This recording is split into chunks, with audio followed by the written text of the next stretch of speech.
अस्सलाम वालेकुम नाज़रीन, मैं हूं अदील अहमद। आपने मुझे मुख्तलिफ़ प्लेटफॉर्म्स पर देखा। कभी आप मुझे यूट्यूब पर देखते हैं, कभी आप मुझे फ़ेसबुक पर देखते हैं, कभी आप मुझे टिकटॉक पर देखते हैं और कभी आप मुझे टीवी चैनल की स्क्रीन पर देखते हैं। आज मैं आपके साथ कुछ ऐसी इंपॉर्टेंट ख़बरें जो है वो शेयर करने जा रहा हूं और कुछ ऐसी ख़बरें जो है वो मैं तरतीब देना चाहता हूं कि जिसके ऊपर पूरी कौम, पूरे पाकिस्तानी जो है वो कंफ्यूज्ड है। अच्छा जी, अभी आपको पता था कि जंगी हालात थे और किस तरह से ड्रोन्स आ रहे थे, मिसाइल्स जा रहे थे, छोटी छोटी बमियाँ हमारे ऊपर दाग रहे थे, लेकिन हमने उसके जवाब में बड़ा एक बड़ा बम जो है वो दे के मारा है। और इंडिया को हमने ये बताया है कि अगर आप छोटी छोटी बमियाँ हमारे ऊपर जो है वो लॉन्च करते हैं तो उसके जवाब में हम आपको बड़ा बम जो है वो तोहफे में देंगे। अच्छा जी, खबरों को तरतीब करते चलें। सबसे पहले तो पाकिस्तानियों को एक ख़बर बड़ा ही कंफ्यूज कर रही है और वो ख़बर क्या है, वो ये है कि एक लेडी इंडियन पायलट जो है वो इस वक्त पाकिस्तान के कब्ज़े में है। और पाकिस्तान के कब्ज़े में वो कितने दिनों से है, वो कैसे है, क्या हालात हैं, कहाँ पर है, किसी टीवी चैनल के ऊपर उसको डिस्कस क्यों नहीं किया जा रहा और बताया क्यों नहीं जा रहा कि आखिर ये सब क्या मामला है। कुछ लोगों का ये भी कहना है कि उसको जी छुप छुपा कर जो है वो बॉर्डर क्रॉस करवा दिए गई, क्योंकि ख़ातून का मसला है और ख़ातून को जो है वो हम ऐसे नहीं रख सकते हैं। और कुछ लोगों का कहना है कि आलमी ताकतों के दबाव में आकर जो है वो उस खातून को फ़ौरन उसी वाक़े के बाद जो है वो बॉर्डर क्रॉस करवा दिया गया है। अच्छा जी, ये मुख्तलिफ़ ख़बरें जो है वो तरतीब दी जा चुकी है। अब इसमें कितनी सदाकत है ये मैं आज कौम को बता देना चाहता हूँ। उसमें कोई सदाकत नहीं है, इस तरह की कोई ख़बर नहीं है। ये हमारे यहाँ पर ऐसे कुछ अनासर भी मौजूद है, जिस तरह से इंडिया में ऐसे अनासर मौजूद हैं जो कि गलत ख़बरें फैलाते हैं, मिसलीड करते हैं, मिस इन्फॉर्मेशन लोगों को देते हैं, जिसका नुकसान आज नहीं होता, कल नहीं होता, लेकिन 3 दिन बाद, 4 दिन बाद, 5 दिन बाद या 5 साल बाद भी हमें हो सकता है। तो इस तरह की ख़बरों के ऊपर जो है वो हमें बिल्कुल भी यकीन नहीं करना चाहिए, क्योंकि ये ख़बरें जो है वो जब भी हम इस तरह की कोई चीज़ लगाते हैं तो वो लाइफ टाइम के लिए उसकी रिकॉर्डिंग जो है वो हो जाती है, तो फिर उसके ऊपर हमें काफ़ी नुकसान हो सकता है। अच्छा, ये ख़बर भी झूठी थी। अब आपने देखा कि भारतीय मीडिया ने किस तरह से ववेला मचाया और भारतीय मीडिया के ऊपर ये बताया गया कि जी पाकिस्तान में भारतीय सेना यानी कि आर्मी जो है वो घुस गई है और कराची पोर्ट को उड़ा दिया गया, फिर कराची शहर को तबाह कर दिया गया है और नेवी जो है, इंडियन नेवी जो है वो भी अपना हिस्सा जो है वो भरपूर दे रही है। और ये सारी चीज़ें ये मीडिया के ऊपर जो है वो भारतीय मीडिया ने बड़ी बड़ी गलत खबरें जो है वो फैलाई हैं और मुख्तलिफ़ प्लेटफॉर्म्स के ऊपर बाद में भारतीय मीडिया, कुछ ऐसे चैनल्स थे जिन्होंने बाद में माफ़ी भी मांगी है और माफ़ी मांग कर उन्होंने ये कहा है कि जंग के दबाव में हम जो है वो अपनी पूरी कोशिश कर रहे थे कि आप तक दुरुस्त खबरें पहुँचाएँ, मगर हमसे कहीं पे कोई कोताही भी होगी या गलती भी होगी तो हम उससे पूरी कौम से उसके लिए जो है वो माफ़ी चाहते हैं। तो ये ख़बरें गलत फैलाने से होता ये है कि एक वक्त में तो इनकी टीआरपी बढ़ गई है, ठीक है, लोगों ने बड़ा इंटरेस्ट लेके देखा है, लोगों ने बड़ा ववेला मचाया। उसके ऊपर आपने देखा कि पाकिस्तान में मीम्स भी कितनी बनी है कि जब उन्होंने खबर फैलाई कि जी भारतीय सेना यानी कि भारतीय आर्मी जो है वो पाकिस्तान में घुस गई है, तो फिर उसके ऊपर लोगों ने यानी कि पाकिस्तानी कौम ने क्या उसके ऊपर किस तरह से रिएक्शन दिया और फिर क्या क्या मीम्स बनी है। कोई बैट बॉल उठाकर, कोई बेस बॉल उठाकर तो अपने घर के दरवाजे से बाहर झांक रहा है, कोई छत पे चला गया कि कहाँ है भाई, कौन सी भारतीय आर्मी आ गई है, कौन सी भारतीय सेना आ गई है जिन्होंने कराची के ऊपर हमला कर दिया, लाहौर के ऊपर हमला कर दिया, फिर बताया गया था जी कि इस्लामाबाद के ऊपर हमला कर दिया गया। और सबसे बड़ी झूठी खबर वो ये थी कि भारतीय जो मीडिया है वो यानी कि गोदी मीडिया, उसको आप कह सकते हैं, गोदी भी कह सकते हैं, मोदी भी कह सकते हैं, और एक्टर्स मीडिया भी आप उसको कह सकते हैं, क्योंकि ये जर्नलिस्ट कम है, एक्टर्स ज़्यादा हैं। किस तरह से ये फटते हैं, बोलते हैं और क्या इनका तरीक़ाकार होता है कि लोगों में ये किस तरह से जो है ना वो एक शोशा छोड़ देते हैं और फिर लोग भी, ज़ाहिरी बात है कि जिस तरह की उनकी मीडिया है उस तरह के उनके लोग भी हैं, तो वो हमेशा इनकी चीज़ों पर, इनकी बताई हुई चीज़ों पर यकीन कर बैठते हैं।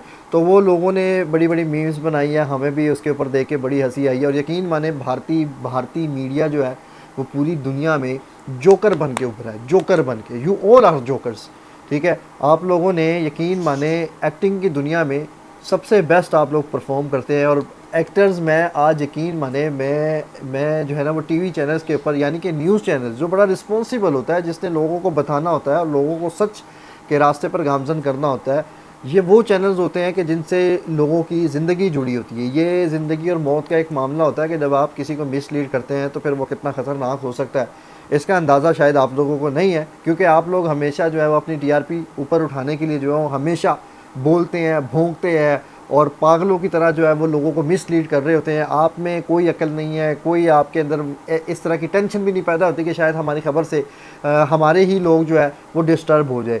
बाद में जब ये हमले हुए, कभी ड्रोन आ रहे हैं, कभी ड्रोन जा रहे हैं, और ये सारी चीज़ें। अच्छा जी, अब सीज़ फायर की तरफ आते हैं। एक और ख़बर की तरफ मैं तरतीब देता चलूँ कि लोग बता रहे हैं कि जी सीज़ फायर के बाद भी वो हमले जारी हैं भारत की जानिब से और ड्रोन्स आ रहे हैं। तो मैं उनको बता देना चाहता हूँ कि ये जो ड्रोन्स उन्होंने आसमान में भेजे हैं, ये जो ड्रोन्स उन्होंने लॉन्च किए हैं, इनकी वापसी नहीं होती। ये जब एक दफ़ा लॉन्च हो जाए तो ये फिर अपने टारगेट पर किसी भी तरीके से पहुंचना जो है वो इनके लिए ज़रूरी होता है, इनकी वापसी नहीं होती है।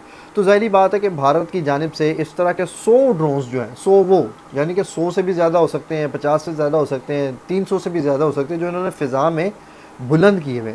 अब ज़ाहिर बात है कि आफ्टर सीज़ फायर 2-3 दिन तक ये ड्रोन इसी तरह से आने हैं और मुख्तलिफ़ मकामात पर गिरने भी है और फिर ये सारी चीज़ें होनी भी है। तो कौम को इस बात से भी परेशान होने की ज़रूरत नहीं है कि सीज़ फायर के बाद भी जो है वो भारत की जानिब से हमले किए जा रहे हैं। तो परेशान होने की बात नहीं है, क्योंकि ये सीज़ फायर भी भारत की रिक्वेस्ट पे हुआ है। ये कंफर्मेशन भी CNN ने किया है और CNN बड़ा रिस्पॉन्सिबल एक मीडिया चैनल है और they are very responsible about everything, कि जो भी वो अपनी स्क्रीन पर चलाते हैं, दिखाते हैं, बताते हैं, उसके बारे में समझाते हैं, वो बड़ा एक अच्छा रिस्पॉन्स भी देते हैं इसके हवाले से। तो उन्होंने ये कंफर्म किया था कि जी मोदी का सबसे पहले मोदी का टेलीफोनिक कॉल आया और ट्रंप को उन्होंने बताया कि जी अब हमें सीज़ फायर करवा दें, आपकी मेहरबानी है, उनसे रिक्वेस्ट की है। उसके बाद जाके तो सीज़ फायर फिर उन्होंने पाकिस्तान से भी रब्ता किया है कि जी आप भी सीज़ फायर के उसके ऊपर एग्रीमेंट पर आएँ, और सिर्फ आए नहीं बल्कि एग्री भी करें, क्योंकि हमें जो है ना वो अब इस जंग को रोकना पड़ेगा। तो भारत की जानिब से सबसे पहले कॉल जो है वो गई है, क्योंकि जब हमने अपनी तरफ से बैलिस्टिक मिसाइल्स जो हैं वो उनके ऊपर दागे हैं, यानी कि फ़तेह उनके ऊपर दागा है, तो फिर भारत को यकीन माने उन्होंने फिर होश के नाखून लेना शुरू कर दिया। उनको समझ आ गई, क्योंकि भारत तो पहले हमारे ऊपर छोटी छोटी बमियाँ फेंक रहा था, ठीक है, कभी क्या तो कभी क्या, कभी ये कभी वो, लेकिन कौम जो है वो हमेशा कौम ने बहादुरी का मुजाहिरा किया और बहादुरी के साथ सबसे ज़्यादा कौम ने समझदारी का मुजाहिरा किया। मैं इस बात से बड़ा खुश हूँ कि कौम यकजा होकर कौम ने दिखाया है, उसमें कोई पार्टीबाजी नहीं थी। कोई बंदा जो है वो ये नहीं बता रहा था कि मैं फ़लानी पार्टी का हूँ, मैं ढिमकानी पार्टी का हूँ, नहीं, हर बंदे ने ये बताया कि भाई I am Pakistani, I am with you and I am Pakistani and I am standing with my soldiers and I am standing in front of my army. कि अगर भारतीय आर्मी आती है तो पहले कौम की तरफ से होकर उनको गुजरना पड़ेगा, उसके बाद वो पाकिस्तानी आर्मी तक पहुंचेगी। पाकिस्तानी आर्मी तक तो पहुंचना बहुत दूर की बात है।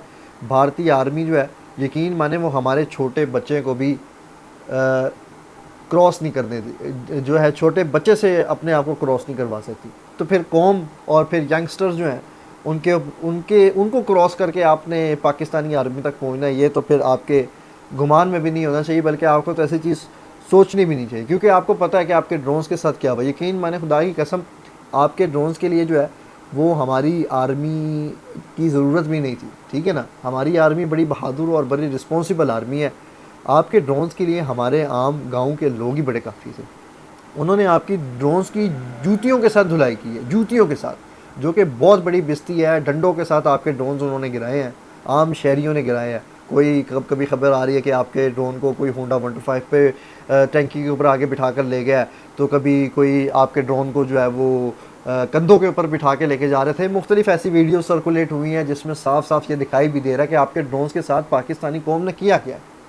सो this is the spirit of Pakistani citizens, के Pakistani people are very amazing. और उन्होंने आपको बड़ा एक शानदार किस्म का एक रिस्पॉन्स दिया है और आपको ये बताया है कि आप पंगा जो है वो किसके साथ ले रहे हैं। तो इसी सारे मामलात को देखकर जब उन्होंने ये सारी वीडियोस देखी तो उन्होंने ये सोचा, ट्रंप कह रहा हूँ, ये मोदी ने ये सोचा कि हम किस कौम के साथ पंगा ले बैठे हैं। इनका तो बच्चा जो है वो एटम बॉम्ब है। और बिल्कुल मैं ये बात आपको बता रहा हूँ कि वो बिल्कुल सही कह रहे हैं। यकीन माने हमारा छोटा छोटा बच्चा जो है वो आपके लिए एटम बॉम्ब है। क्यों? क्योंकि उसमें जज्बा है, उसमें जज्बा ईमानी है। वो जहाद के लिए तैयार होने में एक सेकंड नहीं लगा था। अगर उसको ये बताया जाए ना कि तुमने इनका सफाया करना और ये वो लोग हैं जो कि हमारे सफाया करने की बातें करते हैं, तो यकीन माने वो जहाद करने से बिल्कुल भी कतराए ना। वो कहें आई एम रेडी, चलो चले। तो ये सारी चीज़ें थी। और फिर बड़ी बड़ी ख़बरें तरतीब भी जा रही थी, बड़ी झूठी ख़बरें भी आ रही थी, और फिर जहाज़ों की भी बड़ी झूठी ख़बरें आ रही थी। मगर आप लोगों के राफ़ेल को यकीन माने, बड़ी ठुकाई हुई है, इसकी बड़ी ठुकाई हुई है। और जिन ममालिक से आपने असलहे लिए हुए थे, और ये राफ़ेल और ये जो भी आपकी चीज़ें थी, जो कि कबाड़ आपका अब हो चुका हुआ है, तो आपने उन मुल्कों की भी बड़ी बेइज्जती करवाई है। क्योंकि यकीन माने, ये जहाज़ों का कमाल नहीं होता, ये पायलट्स का कमाल होता है। आपके पायलट्स में जज्बा ईमानी ही नहीं है, आपके पायलट्स मौत से डरते हैं। हमारे पायलट्स मिशन पर जाने से पहले जो है वो दस्तखत कर रहे थे किस कागज़ के ऊपर, आपको पता होना चाहिए कि वो अपने डेथ वारंट के ऊपर जो है वो दस्तखत कर रहे थे कि हम खुद ज़िम्मेदार होंगे अगर हम इस जंग में शहादत नोश फरमाते हैं। ठीक है, तो ये आपके लिए एक बड़ा एक बिस्ती वाला एक मकाम था। और भारत में जिस तरह से वावेला मचाया गया, लोगों को गलत रास्ते की तरफ लगाया गया, लोगों में गलत इन्फॉर्मेशन डाली गई, लोगों को गलत खबरें बताई गई, तो इसके लिए मैं ये समझता हूँ कि इस तरह के चैनल्स को इंडियन आवाम को भी जो है वो छोड़ देना चाहिए देखना।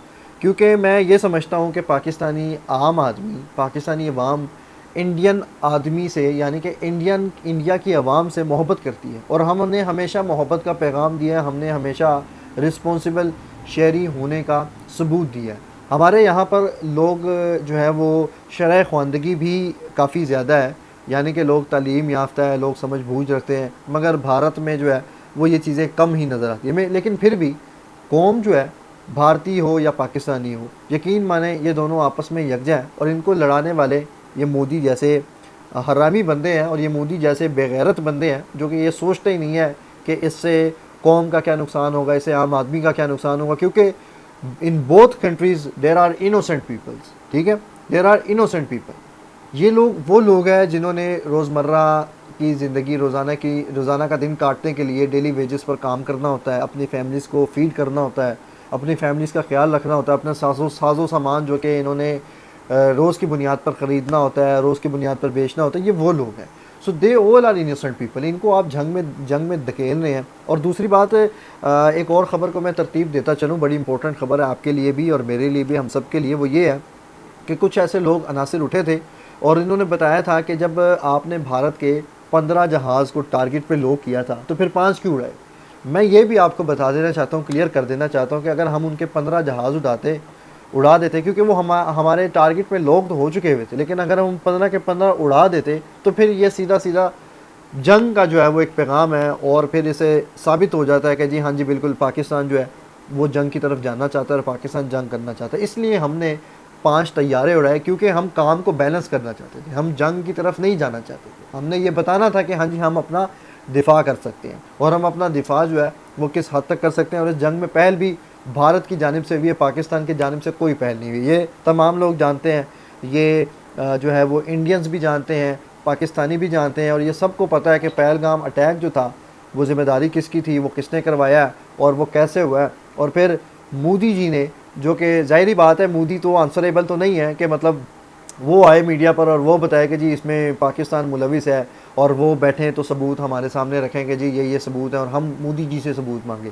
तो मोदी से हमें सबूत मांगने की ज़रूरत नहीं है। ज़ाहिरी बात है एडमिनिस्ट्रेटर्स का काम होता है जो कि मुल्क के तमाम निज़ाम को देखता है। वो लोग आते हैं स्क्रीन के ऊपर और वो लोग बताते हैं कि जी हाँ जी ये सबूत है, और पाकिस्तान की जानिब से ये जो हमला हुआ था उसमें ये सबूत है। मगर आप लोग फेल हो चुके हैं, आपको एक सिंगल एविडेंस आप जो है वो प्रेजेंट नहीं कर सके हैं कि इसमें पाकिस्तान किस तरह से मुलविस था। तो अपने राय से कमेंट सेक्शन में ज़रूर आगाह कीजिएगा, और ये बताइएगा कि ये जो पाक भारत कशीदगी थी और ये सारी चीज़ें हुई हैं, तो इसका ज़िम्मेदार आप किसको समझते हैं। तो अपने राय से कमेंट सेक्शन में मुझे ज़रूर आगाह कीजिएगा।